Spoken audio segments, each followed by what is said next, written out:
십자가는 사랑입니다. 십자가는 은혜입니다. 십자가는 기독교 신앙의 핵심입니다. 그리스도인으로 살아간다라는 것은 그 십자가를 묵상하고 그 은혜대로 살아가는 삶을 의미합니다. 십자가가 내 안에 거하고 그것을 체험하며 살아가는 삶이 그리스도인의 삶의 모습입니다. 십자가의 그 은혜와 사랑이 내 안에 역사되지 않는다면, 내 안에서 체험되지 않는다면 그 십자가는 실은 나와 상관이 없는 거겠지요.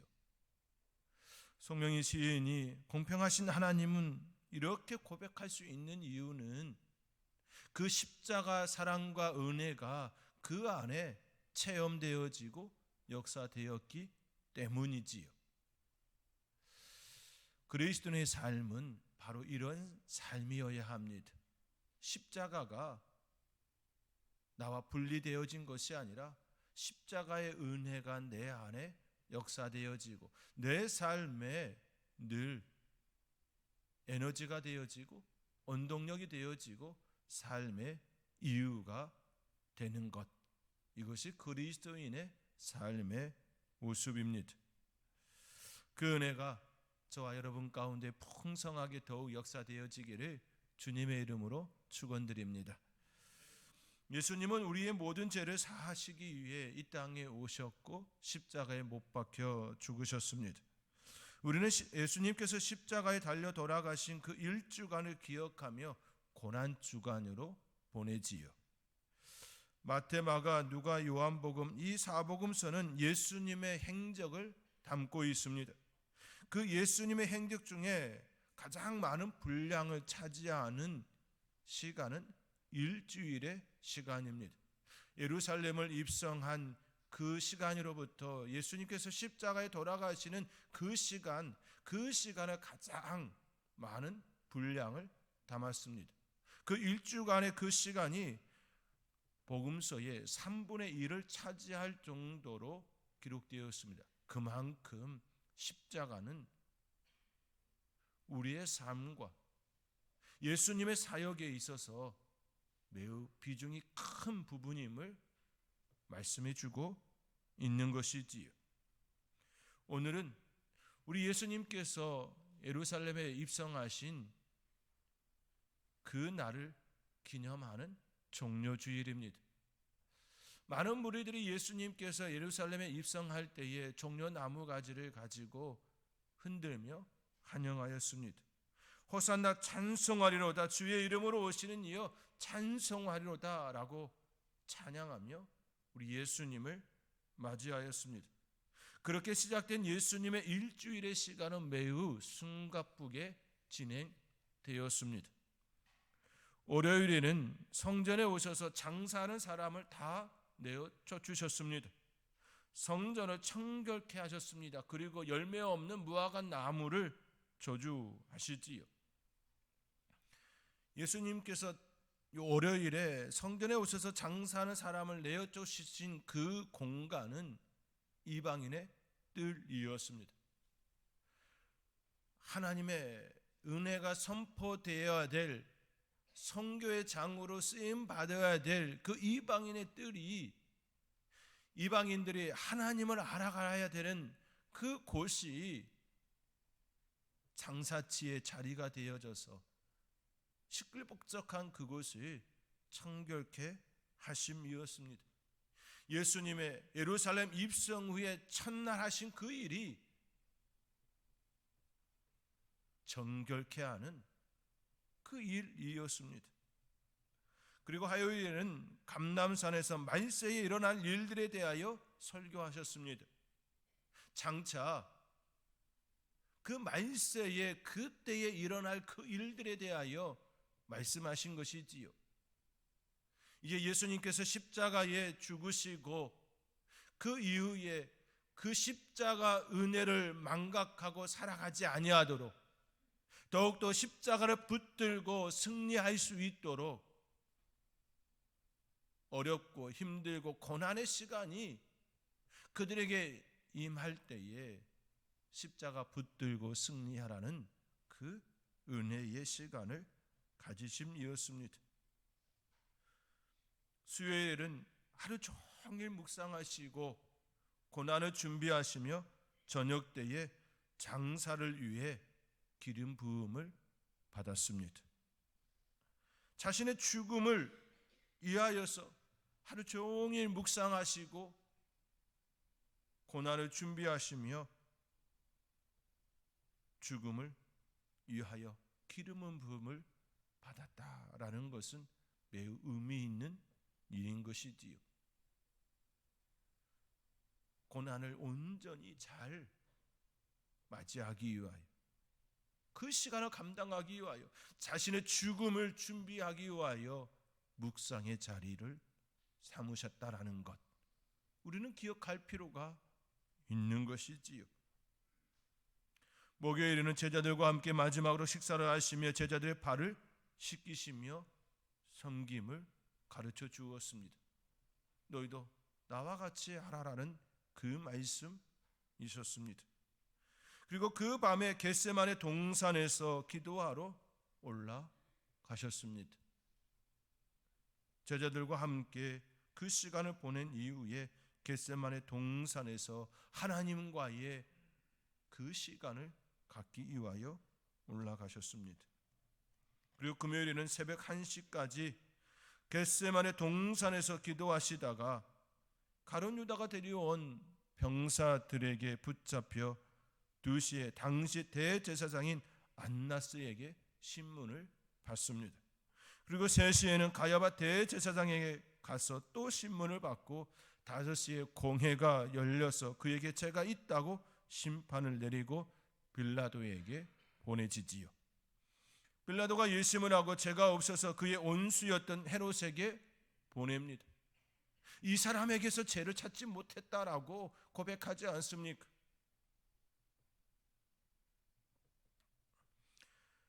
다섯 시 30분에 헤롯에게 보낼 때 그 군인들이 예수님을 조롱하고 채찍질하고 다시 예수님을 6시 30분에 빌라도에게로 돌려보내지요. 마침내 빌라도가 십자가형의 사형 선고를 내리고 7시에 예수님께서 군인들에게 조롱을 받고 채찍질 당하신 후 십자가를 지시고 골고다에 올라 아침 9시에 달리셔서 6시간의 고통을 받으시다 오후 3시에 그렇게 죽음을 맞이하였습니다. 겟세마네 동산에 오르시고 하나님과의 깊은 만남을 가지시고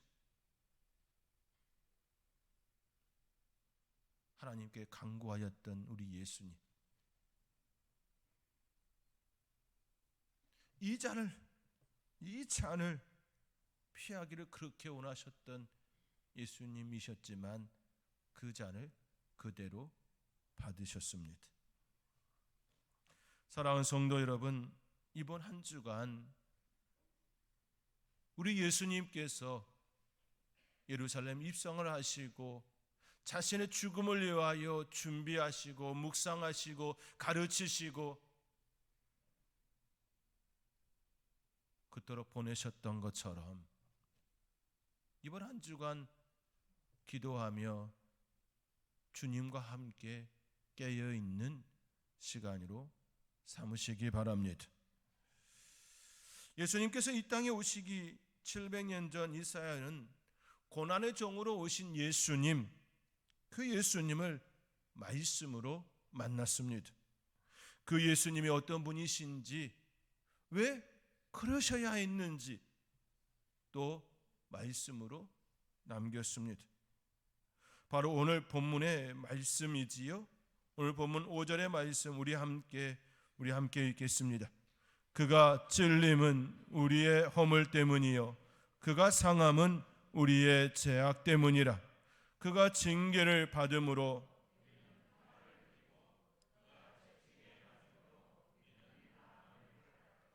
아멘. 오늘 본문의 말씀에 의하면 예수님의 고난의 4가지로 설명하고 있습니다. 첫째는 허물 때문이라. 둘째는 우리의 죄악 때문이라. 셋째는 우리의 평화를 위하여. 넷째는 우리의 나음을 위하여 우리 예수님께서 찔리고 상하고 징계를 받고 채찍에 맞는 그 고난의 모습으로 설명하고 있습니다. 그래서 오늘 이 네 가지에 대하여 함께 깊이 생각해 보고자 합니다. 첫째로 예수님께서는 우리의 허물을 사하시기 위하여 찔림을 당하셨습니다. 그가 찔림은 우리의 허물 때문이요. 우리의 허물 때문에 예수님께서는 찔림을 당하셨습니다. 이 허물은 하나님을 배반하며 반역한 삶의 결과입니다. 이 허물은 단순하고 사소한 실수나 잘못을 일컫지 않습니다. 근본적으로 하나님을 떠난 자들의 그 허물을 말하고 있는 것이지요. 예수님께서는 우리의 이 허물을 위하여 찔림을 당하셨습니다. 예수님께서 쓰신 그 가시면류관은 그 당시 광야에서 자라는 과시덤불에서 얻은 가시로 만든 가시면류관입니다. 척박한 땅에서 억세게 자란 가시덤불, 그것이 예수님께서 쓰셨던 가시면류관의 재료였습니다. 얼마나 딱딱하고 날카로운지 찔리면 피부 깊숙이 들어가 피가 솟구쳐 올라왔다 이야기됩니다. 미국의 작가 맥스 루케이도는 그의 책 예수가 선택한 십자가에서 예수님의 마음은 한 번도 죄의 가시에 찔리신 적이 없지만 우리를 위하여 천국의 면류관 대신 순환의 면류관, 순환의 가시 면류관을 쓰셨다, 그렇게 고백합니다. 그의 책 일부입니다. 죄의 열매가 가시라면 그리스도의 이마에 얹힌 가시 면류관은 그분의 마음을 찌른 우리들의 죄의 결과에 대한 상징이 아니고 무엇이겠는가? 우리의 죄의 결과로 그분의 마음을 찌른 가시면류관이다라는 것이지요. 수치심, 두려움, 치욕, 낙심, 불안, 우리의 마음은 가시덤불에 얽혀 있지 않은가? 가시덤불에 그 얽혀져 있는 그 모습이 마치 우리의 수치심, 두려움, 치욕, 낙심, 불안, 우리의 마음이 그렇게 만들었다라는 것이지요. 그러나 예수님의 마음은 그렇지 않습니다. 그분은 한 번도 죄의 가시에 찔리신 적이 없습니다. 그분은 하나님의 임재를 떠나신 일이 없습니다. 천국의 면류관을 버리고 가시 면류관을 쓰신 그분의 가장 멋있는 부분이 무엇인지 알고 싶지 않습니까? 그것은 바로 당신을 위해, 여러분을 위해 쓰신 가시 면류관, 바로 여러분을 위해 쓰신 가시 면류관입니다. 그렇죠. 우리 예수님은 하나님의 임재 그 시간에서 벗어난 적이 없습니다. 늘 우리 하나님과 함께한 삶이었습니다. 그분의 마음은 죄와 가까이 지내본 적이 없습니다. 그분은 죄의 가시가 그의 마음을, 하나님의 마음을 찌른 적이 없었습니다. 우리의 죄악의 가시가 그분을 찔렀습니다. 예전에 이스라엘 성지를 다녀온 분으로부터 십자가 못을 선물로 받았습니다. 그 못은 이름 그대로 예전에 죄인들을 십자가에 처형할 때 쓰였던 그 모습대로, 그 모양대로 만든 것이었습니다. 그 못을 본 저는 매우 충격을 받았습니다. 왜냐하면 제가 생각했던 모습이 아니었기 때문입니다. 못 그러면 우리가 일반적으로 건축의 현장에서 쓰이는 그 정도의 못을 생각하지요. 그러나 선물로 받았던 그 십자가 못은 못이라기보다는 정에 가까운 모습이었습니다. 얼마나 굵은지, 얼마나 큰지 충격 그 자체였습니다. 그렇습니다. 예수님께서는 우리의 허물 때문에 정과 같은 그 대못으로 손과 발에 찔림을 당하셨습니다. 그 찔림은 우리의 허물을 사하는 권세가 되었습니다. 그 예수님의 찔림을 기억하시기 바랍니다. 둘째로 예수님께서는 우리의 죄악 때문에 상하셨습니다. 그가 상함은 우리의 죄악 때문이라.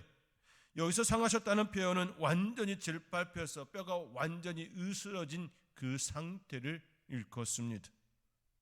시편 22편 14절에 나는 물같이 쏟아졌으며 내 모든 뼈는 어그러졌으며 내 마음은 밀랍 같아서 내 속에서 녹았으며.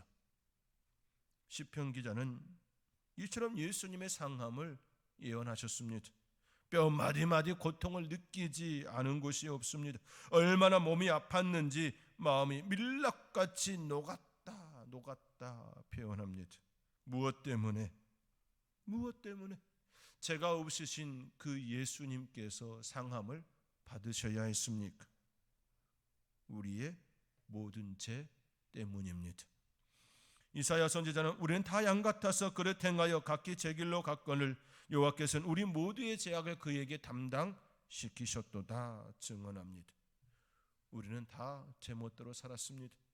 사사시대와 같이 각기 제 소견에 오른 대로 살았습니다. 하나님의 뜻이 아닌 내 소견에 오른 대로 살았습니다. 그것이 바로 죄이지요. 마치 아버지께 유산을 받아 집을 나간 둘째 아들과 같습니다. 그도 자신의 소견에 오른 대로 행하였습니다. 아버지께 받은 그 유산으로 잘 살 줄 알았습니다. 왜냐하면 많았기 때문이지요. 충분하였기 때문입니다. 그것이면 충분히 잘 살 줄 알았습니다. 그러나 그는 그렇지 못했습니다. 모든 것을 다 허비하였습니다. 여물지 않은 그가 할 수 있는 일은 아무것도 없었습니다. 아버지를 떠난 그는 모든 것을 이룰 수밖에 없었습니다. 실은 그의 형도 마찬가지였습니다. 아버지 곁에 있었지만 아버지의 뜻을 깨닫지 못했던 첫째 아들도 둘째 아들과 별반 다를 바가 없었습니다. 몸은 아버지 곁에 있었지만 아버지의 뜻을 알지 못했습니다. 하나님의 뜻을 알지 못하는 인생, 그 인생은 결코 아름다운 인생이 될 수가 없습니다. 왜냐하면 하나님을 떠나서는 아름다운 삶을 살아낼 수가 없기 때문이지요. 어찌 죄인이 아름다운 삶을 살아낼 수 있겠습니까? 가시가 돋친 그 마음으로 어떻게 아름다운 삶을 살아낼 수가 있겠습니까? 수치심과 부끄러움으로 가득한 최악의 그 마음으로 어찌 아름다운 삶을 살아낼 수 있겠습니까? 우리 모두가 그러하였습니다. 다 양 같아서 그릇 행하여 자기 소견에 오른 대로 행하였습니다. 그러한 우리들을 위해 예수님께서는 십자가를 짊어지시고 채찍을 맞으며 상함을 당하셨습니다. 이스라엘 백성들이 광야에서 불평하다 불뱀에게 물려 죽게 되었을 때 모세가 하나님께 간구하지요. 그때 하나님께서 모세에게 놋뱀을 만들어 장대에 높이 달라 말씀합니다. 그것을 본 자는 모두가 나으리라는 말씀이셨습니다. 그 놋뱀은 바로 예수님, 십자가에 달린 예수님을 가리키고 있었습니다. 요한복음 3장 14절에 모세가 광야에서 뱀을 든 것 같이 인자도 들려야 하리니 이는 그를 믿는 자마다 영생을 얻게 하려 하심이라. 그를 믿는 자마다 영생을 얻게 하려 하심이라. 십자가를 바라보기만 하면 되는 것이지요. 이보다 더 쉬운 길이 어디에 있겠습니까? 그러나 사람들은 그렇지 않습니다. 광야에서도 놋뱀을 보지 않은 이들이 있었습니다. 그저 고개만 들기만 해도 나음을 입을 수 있었는데 믿음보다 의심이 더 컸습니다. 그까이 거가 어떻게 나를 치유할 수 있느냐고. 불뱀에게 물린 내가 어떻게 노뱀을 본다고 치유함을 받을 수 있냐고. 의심이 컸던 이들은 나음을 입지 못했습니다. 의심이 아닌 믿음이 우리를 살리는 것입니다. 의심이 우리를 살리는 것이 아니라 믿음이 우리를 살리는 것입니다. 십자가, 그 십자가를 바라보면 우리는 살게 됩니다. 십자가면 되는 것이지요. 이 사실을 믿으면 됩니다. 그러면 제 사함의 은총을 입습니다. 이보다 더 쉬운 길이 어디에 있겠습니까? 우리의 이성으로, 우리의 논리적 접근이 아닌 순수한 그 믿음으로 예수님을 바라볼 수 있기 바랍니다. 셋째로, 예수님께서는 우리의 평화를 위해 징계를 받았습니다. 그가 징계를 받음으로 우리는 평화를 누리고, 아담과 하와가 죄를 범한 이후에 더 이상 에덴 동산에서 삶을 유지할 수가 없었습니다. 왜냐하면 하나님께서 그들을 내쫓았기 때문이지요. 죄로 인하여 하나님을 피하는 자들이 되었습니다. 아담아 부를 때에 그들은 당당히 예수님, 하나님께 나아가지 못했습니다. 그들 안에 있었던 평화가 산산조각이 났기 때문이지요. 더 이상 그들이 머무는 곳이 안전한 곳이 될 수 없었습니다. 하나님의 눈을 피하여 있을 곳이 어디겠습니까? 죄 때문에 하나님을 피한 그들, 하나님의 시선에서 벗어날 수 있는 곳 어디에 있겠습니까? 그렇기에 이 세상 어느 곳도 안전한 곳이 되지 못하는 것이지요. 하나님과 합평하게 되어지지 않는 한 우리 인간은 죄된 그 모습으로는 그 어느 것도 편한 곳이, 안전한 곳이 일어날 수가 없는 것이지요. 죄로 인해 분리된 그들은 하나님께서 주시는 그 축복을 잃게 되었습니다. 영혼이 죄로 인하여 죽게 되었고 환경의 저주를 받게 되었으며 육신의 질병을 얻게 되었습니다. 하나님의 시선에서 벗어날 수 있는 길은 없는 것이지요. 죄된 인간이 평화가 깨진 시간이었습니다. 하나님과 연결되어질 때에 그 평안이 일어나는 것이지요. 안전함이 일어나는 것이지요. 어느 곳에 가든지 그 평안과 안전이 보장되는 것이지요. 그 길을 우리 예수님께서 열어놓으셨습니다. 합평을 위하여 징계를 받으심으로, 평화를 위하여 징계를 받으심으로 끊어진 다리를 연결해 놓으셨습니다.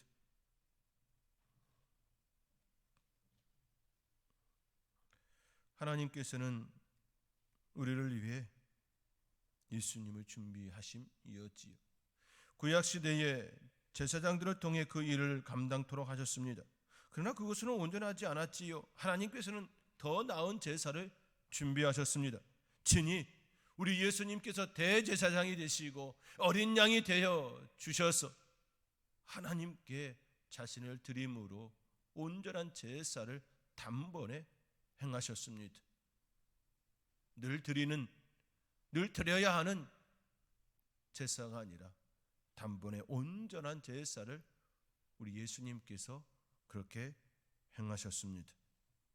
그렇게 히브리서 기자의 고백처럼 그러므로 형제들아 우리가 예수의 피를 힘입어 성소에 들어갈 담력을 얻었다 말씀합니다. 그렇지요. 평안은 그냥 주어지는 것이 아닙니다. 희생과 헌신이 있을 때 가능합니다. 현재 러시아가 우크라이나를 침공하여 우크라이나의 전쟁이 계속 진행되고 있습니다. 그것의 평화가 임하기 위하여서는 그만한 대가를 치러야 합니다. 우크라이나 사람들이 포기하면 더 이상 평화를 소망할 수 없게 될 것입니다. 그러나 그들은 포기하지 않고 있습니다. 외국에 나간 젊은이들이 오히려 그 땅으로 속속 들어가고 있습니다. 죽음이 두렵지 않은 이들이 어디에 있겠습니까? 죽음은 다 두렵지요. 그렇다고 그 죽음이 두려워 그 일을 감당하지 않는다면 그 땅에는 평화가 있지 못할 것입니다. 그들은 죽음을 넘어 그곳에 평화가 임하기를 바라며 그 자리로 들어갔습니다. 그들의 후손들을 위하여 평화를 주기 위해 그곳에 들어갔습니다. 대가가 없이 평화는 일어나지 않습니다.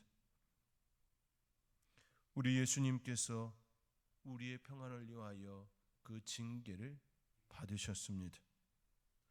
그 징계를 기억하시기 바랍니다. 마지막으로 예수님께서 채찍에 맞음으로 우리가 나음을 입었습니다. 그가 채찍에 맞음으로 우리는 나음을 받았도다. 예수님께서는 우리의 허물 때문에 가시에 찔리시고 우리의 죄 때문에 온몸이 상하시고 우리에게 평안을 주시기 위해 징계를 받으시고 마지막으로 우리의 모든 병에서 고침을 받게 하기 위해 채찍에 맞아 피를 흘리셨습니다. 예수님의 공생의 사역은 크게 세 가지로 나누어지지요. 하나는 천국 복음을 전파하는 것이었고 다른 하나는 가르치는 일이었습니다. 그리고 마지막 치유하는 일이었습니다. 이 세 가지 일을 행하셨습니다. 예수님께서는 안식일에도 병을 고치셨습니다. 예수님께서는 귀신들을 내어쫓 주시고 아픈 자들을 불쌍히 여겨 주셨습니다. 그 당시 종교 지도자들이 싫어하는 줄 알면서도 안식일에 그들을 고치는 것을 싫어하는 줄 알면서도 그들의 아픔을 예면할 수 없었습니다. 예수님 바로 그런 분이셨습니다. 우리의 아픔을 위하여 채찍을 맞으셨습니다. 그러므로 우리는 우리 하나님께 간구해야 합니다. 우리의 아픔이 일어났을 때에 우리 안에 안정이 평화가 깨어졌을 때에 당당하게 우리 하나님께 간구해야 합니다. 우리의 노력과 우리의 수고가 아닌 예수 그리스도의 그 징계를 이야기하며 하나님께 간구해야 합니다. 하나님, 나의 이 질병 때문에 우리 예수님께서 징계를 받지 않으셨습니까? 고쳐 주시옵소서. 그 은혜를 누리며 살아갈 수 있는 복된 성도님들이 될 수 있기를 주님의 이름으로 축원드립니다. 우리 예수님께서 이 일을 위하여 고난 받으셨습니다. 그 가운데 은혜를 누리며 살아갈 수 있는, 특별히 이번 한 주간 그 예수님의 그 고난을 묵상하며 함께 깨어 한 주간을 보낼 수 있는 복된 성도님들이 될 수 있기를 주님의 이름으로 축원드립니다. 기도하겠습니다.